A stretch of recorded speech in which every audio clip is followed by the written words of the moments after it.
peternakan sapi ini tujuan kita adalah nanti bisa meningkat, bisa mendapatkan nilai tambah.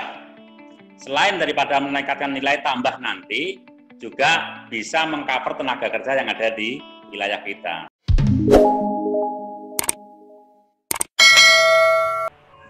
Bismillahirrahmanirrahim. Assalamualaikum warahmatullahi wabarakatuh.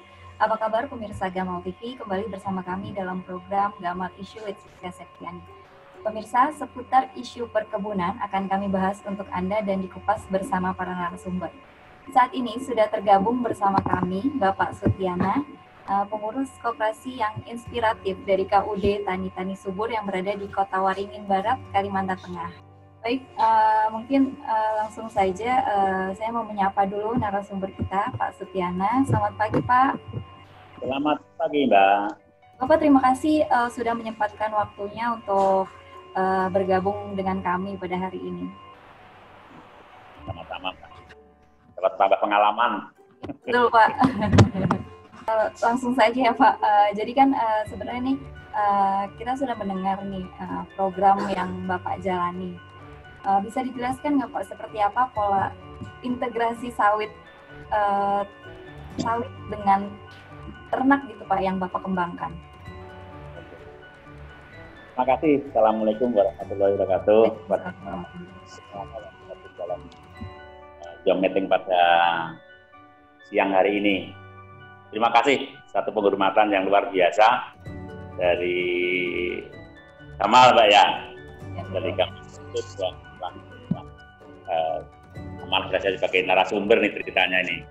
Karena yang sebagai petani aja, Mbak ya, sebagai petani. Jadi sedikit cerita tentang program yang ada di KUD Tani Subur.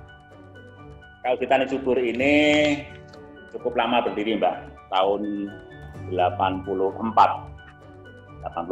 itu berdiri dari masa ekstransmigrasi dulu. Jadi cukup lama saya. Jadi saya ini ada di Kota Waringin Barat sudah kurang lebih 34 tahun. Pada tahun 96 itu masuk program, di sini ada program plasma sawit, kemitraan kita dengan Mepco Agro. Kemudian lunas kredit tahun 2009 sampai dengan 2011. Kemudian di dalam perjalanan kita sebenarnya masih ada satu ikatan kemitraan, tetapi karena PT Mepco ada semacam take over dengan perusahaan lain, dan perusahaan lain tidak bisa mengikuti kesepakatan kita pada waktu dengan mitra kami yang pertama, maka kami berdiri sendiri. Jadi kami ada sekitar kurang lebih kelola di kawasan ini juga dengan masyarakat, juga kita di dalam mencari sertifikasi ISPO. Jadi kami sudah mendapatkan ISPO 3 tahun yang lalu, ISPO dan RSPO, dengan jumlah sekitar 1.400 hektar, Mbak. 1.400 hektar. Di dalam perjalanannya kami memang sepakat dengan para petani untuk sedikit menyisihkan dari pendapatan itu untuk persiapan replanting. Ya, untuk persiapan replanting. Jadi kita setiap bulan dari hasil itu menyisihkan. Sampai dengan saat ini sudah kurang lebih 5 miliar dari penyisihan pendapatan petani tadi disisihkan. Nah, kami berpikir daripada uang ini disisihkan nganggur di bank, kita manfaatin lah. Kita manfaatin untuk usaha, yaitu salah satunya adalah peternakan sapi. Peternakan sapi ini tujuan kita adalah nanti bisa meningkat, bisa mendapatkan nilai tambah. Selain daripada meningkatkan nilai tambah nanti, juga bisa mengcover tenaga kerja yang ada di wilayah kita. Sehingga dana itu sebagian kita pakai untuk pembelian tentang bibit sapi. Target kita adalah bagaimana sapi-sapi itu kita kasih pakan pakai limbahnya sawit. Iya, limbahnya sawit. Di situ ada pelepah, ada namanya solid, ada yang namanya bungkil. Sehingga kami berpikir kalau berternak dengan sistem lama, dengan sistem merumput, maka satu orang itu kemampuannya mungkin hanya sekitar 5 ekor. Tetapi dengan sistem ini bisa sampai 50 ekor per orang. Kemampuan untuk melihara ini. Itu yang pertama. Yang kedua, ini bagaimana agar kotoran daripada limbah sapi ini kita buat menjadi pupuk kompos. Kita masukkan kembali sehingga bisa mengurangi, bisa menekan dengan adanya kimia. Pupuk kimia. Kita tekan. Ya. Jadi pertama saya berpikir Mbak waktu itu, bagaimana pemupukan ini dengan biaya yang sama, tidak menambah kos, tetapi hasilnya nanti akan lebih baik. Contoh, kita pupuk setiap semester ini 5 kilo. Kita kurangi yang 2 kilo, kita alihkan ke kompos. Ya, kita alihkan ke kompos. Sehingga secara kos itu tidak berubah, tetapi alhamdulillah produksinya semakin membaik karena diberi makan dalam bagus. Nah, kemudian di dalam perkembangan sapi ternak ini ada hasil kembangan kita punya agrowisata cukup luar biasa di tengah kebun sawit. Kalau bisa nanti teman-teman main ke sini juga lebih bagus. Agrowisata ini kita buka 2 tahun yang lalu. Mungkin itu tadi proses awalnya terbentuk program integrasi perkebunan dengan peternakan ya Pak? Ya. Ya, berarti sumber dananya itu dari hasil pendapatan petani ya, dari penyisihan itu yang sebesar 5 miliar. Yang pendapatan petani, kita pikirkan. Ya. Oke, Pak. Pak, berarti ini udah berjalan berapa lama Pak program ini? Program ini sudah berjalan kurang lebih sekitar, kalau peternakannya sudah hampir 5 tahunan Mbak ya. 5 tahunan. Berarti sudah cukup lama ya Pak. Jadi dengan waktu yang cukup lama nih program yang sudah berjalan, seperti apa sih Pak keuntungan yang diperoleh dari integrasi sapi sawit ini Pak? Yang pertama ya Pak ya, yang pertama kebun sendiri itu kan bisa mendapatkan pupuk kompos dari kotoran sapi tadi, baik kompos maupun cair, ya itu kan bisa menambah sehingga bisa mendapatkan pupuk yang lebih bagus. Yang kedua, dari hasil penggemukan sapi itu sendiri maupun peranakan. Yang kan sapi akan beranak, yang betina, yang jantan menjadi gemuk. Kemudian yang jantan-jantan kita jual, kita belikan lagi, sehingga bisa mendapatkan pendapatan bertambah. Banyak banget ya Pak keuntungannya, dan bisa juga mengurangi limbah sawit itu sendiri ya Pak, yang seperti tadi dijelaskan bahwa ada limbah sawit yang nantinya akan diolah menjadi pakan ternak itu sendiri ya Pak? Iya, pakan ternak. Ya. Kalau misalnya dilihat dari segi keuntungan ininya nih Pak, keuntungan nilainya Pak, itu kira-kira petani sendiri itu keuntungannya bisa per bulan berapa Pak dari program yang berjalan ini? Sebetulnya kalau kita hitung-hitung Mbak ya, itu kita hitung rata-rata itu untuk di peternakan sapinya, itu per ekor sapi itu bisa mencapai sekitar Rp500.000 untuk penggemukannya. Untuk penggemukannya sekitar Rp500.000 per ekor per sapi. Iya.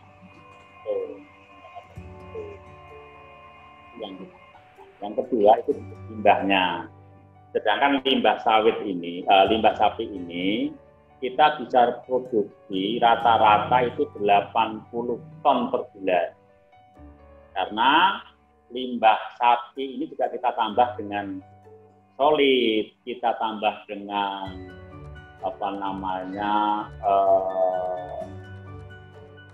janjang kosong.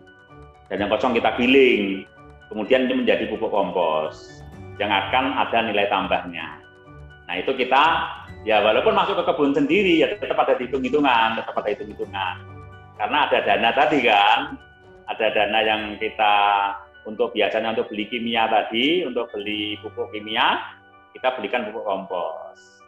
Sehingga ini betul-betul terintegrasi antara kebun sawit dengan peternakan sapi. Mungkin sedikit beralih nih Pak dari integrasi peternakan dan dari integrasi perkebunan dan peternakan. Terkait program peremajaan sawit rakyat Pak, seperti apa sih perkembangan di tempat Bapak?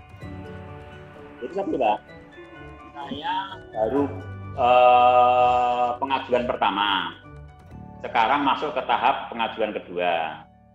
Pengajuan pertama ini dengan keluasan sekitar 96 hektar. Tetapi yang sudah terreplanting itu karena di dalam 2 blok itu kan isinya 100 hektar.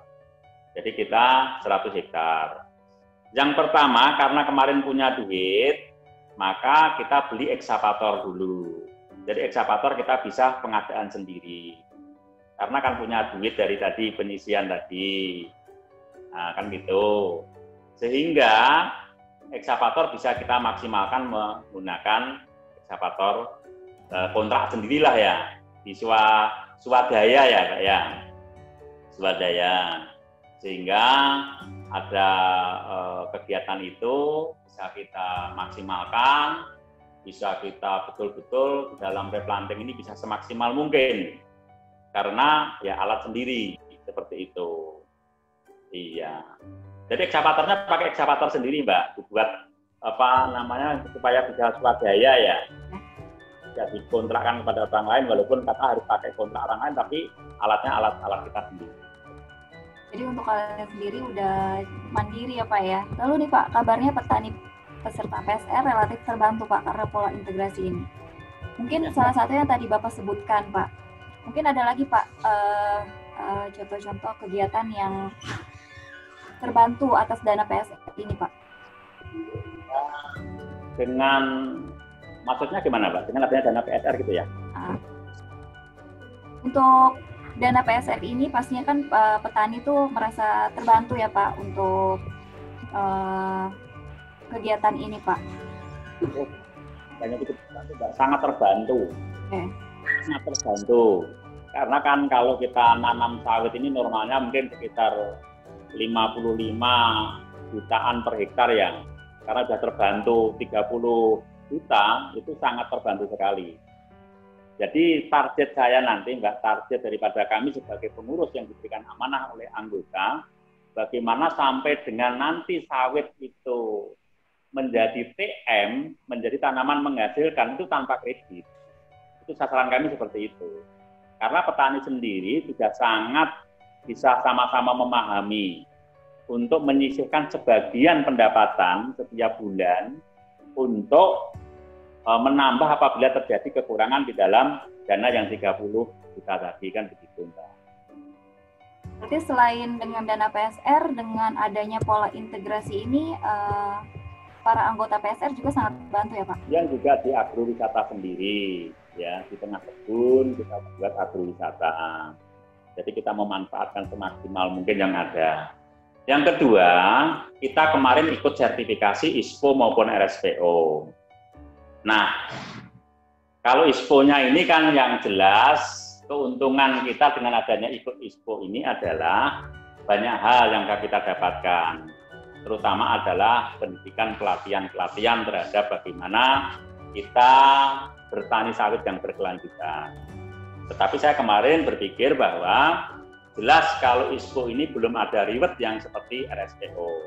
Maka kita sekali dayung dapat 2 Mbak. Dapat RSPO dan ISPO. Nah, untuk ISPO sendiri, untuk RSPO sendiri, reward yang sudah kita dapatkan selama 3 kali, 1 kali audit, 2 kali surveillance, itu mendapatkan reward kurang lebih sekitar 4 miliar 300 juta Mbak. Lumayan kan? Lumayan kan? Selama 3 kali surveillance 3 tahun mendapatkan dana kurang lebih 4,3 M. Tuh. Nah, kemudian dana itu, Mbak, dana itu kita bagi. Kita bagi 30% untuk operasional daripada teman-teman yang ada di ICS untuk mempertahankan daripada sertifikat itu, untuk pelatihan, untuk kesehatan masyarakat, untuk macam-macam lah ya. Kemudian yang 30% kita kembangkan. Kita kembangkan melalui kerjasama dengan BUMDes, bisa. Untuk di sini BUMDes kerjasama kita yaitu penginapan, kemudian resto, dan peternakan ayam petelur. Ya, kemudian yang 30% itu dikembalikan kepada petani, dikasihkan kepada petani. Tetapi petani ada juga yang menyampaikan sebagian bahwa nggak usah kami kasih itu, nggak usah dikasihkan, kembalikan lagi aja nanti untuk apabila terjadi kekurangan-kekurangan dalam replanting. Ya, seperti itu, Mbak. Berarti selain nantinya ada ternak sapi, ada juga untuk ternak lainnya ya, Pak? Jadi tadi untuk kerjasama dengan BUMDes. Ya. Oke, Pak. Terus juga alhamdulillah kemarin kami petani mandiri dari Kabupaten Subur untuk mengikuti award tingkat internasional. Dan alhamdulillah Tani Subur menjadi juaranya yang diikuti oleh sekian banyak negara. Nah, kalau internasional itu Wilmar. Nah, ini Mbak. Nah, ini. Kan ya, Pak. Ini yang dapat buatnya ini. Itu tahun berapa, Pak? Tahun ini? Ini tahun kemarin, Mbak, diterimakan di Thailand. Oh. Di Thailand diterima. Kita Thailand. Ya. Keren, Pak. Berarti udah banyak juga ya prestasi dari KUD Bapak ya. Ya, alhamdulillah. Juga pernah dapat dari Pak Joko Widodo nih. Oke, semoga nanti bisa tetap eksis ya, Pak, sampai panjang gitu. Iya, gimana? Tanaman yang kebun kita replanting, Mbak, kita juga ada tanaman selah. Kita kasih tanaman selah yang pernah kita share di grup koperasi sawit itu berkenaan dengan tanaman jagung. Alhamdulillah kemarin panen perdana kurang lebih 20 hektar. Per hektarnya rata-rata mendapatkan 3,5 jagung pipil. 3,5 jagung pipil dengan 1 kilonya Rp4.000. Kemudian kita tanami lombok juga. Lombok alhamdulillah kita bisa tanam kurang lebih 2 hektar. 1 kilonya juga terjual Rp22.000. Jadi gimana Pak targetnya untuk petani nih Pak, untuk penggunaan PSR ini? Jadi Mbak, kalau target kita yang paling pokok adalah dan PSR sampai dengan tanaman menghasilkan itu tanpa beban pinjaman dari pihak lain. Ini target kita. Jadi sehingga pada waktu nanti panen itu tidak lagi untuk membayar pinjaman. Seperti itu Mbak. Oke baik Pak. Lalu nih Pak, selain dengan sapi, seperti apa sih Pak cara lain yang dilaksanakan oleh anggota KUD untuk tingkatkan pendapatan? Kalau itu tadi Mbak sebetulnya melalui sertifikasi, ya seperti kemarin katakanlah kalau 4.300.000.000 itu 30%-nya kan lumayan juga, ya toh. Kemudian jadi tadi dengan adanya kita buka usaha-usaha, masyarakat bisa ikut. Katakanlah di agrowisata, mereka bisa membuka UKM di sana. Itu yang kita harapkan untuk meningkatkan pendapatan. Dan kalau sebetulnya di dalam benak pikiran kita ini masih banyak Mbak, potensi-potensi yang bisa untuk meningkatkan pendapatan daripada petani ini. Contoh yang pernah saya tulis di situ juga itu dengan peternakan ayam petelur. Jagung nanti ditambahkan untuk pakan ternak, itu kan bisa juga. Seperti itu, Mbak. Berarti banyak ya, Pak, planning-planningnya untuk tingkatkan ini, Pak, pendapatan petani selain dengan beternak. Lalu Pak, apa sih Pak tipsnya untuk petani atau koperasi yang ingin mengembangkan sawit dan ternak? Kalau menurut saya Mbak, yang pertama adalah tip kita adalah bagaimana kita sebagai pengurus, ya sebagai pengurus itu bisa meyakinkan kepada anggota, bahwa sawit ini nanti apabila replanting itu membutuhkan biaya. Ya, meyakinkan kepada petani bahwa sawit kalau udah direplanting nanti membutuhkan biaya yang tidak sedikit. Kan gitu. Jelas dapat bantuan dari Badan Pengelola Dana Perkebunan ini tidak 100%. Hanya 30%, alhamdulillah dulu 25%, sekarang 30 juta. Jadi meyakinkan dulu, tip kita meyakinkan bareng diskusi. Apa sih nanti untuk membackup kekurangan-kekurangan dana PSR kita ini nanti. Itu aja sebenarnya, Pak. Seperti itu aja sudah menjadi motivasi ya Pak untuk para anggota atau petani untuk bisa melihat peluang sehingga bisa meningkatkan pendapatan mereka gitu Pak. Oke, baik Pak, mungkin untuk program integrasi perkebunan dan ternak semoga bisa terus berjalan ya Pak, karena banyak sekali keuntungan-keuntungan yang bisa dihasilkan gitu. Bukan saja untuk para petaninya, juga untuk masyarakat di sekitarnya. Terus mungkin sedikit promosi Mbak, bagi teman-teman ya yang membutuhkan alat super untuk menghancurkan pelepas sawit, itu alhamdulillah kami juga bisa produksi sendiri Mbak. Artinya juga sudah banyak teman-teman dari daerah lain maupun desa lain nih pesan kepada kita untuk membuatkan alat namanya cuper untuk menghancurkan pelepas sawit yang bisa kita jadikan pakan ternak.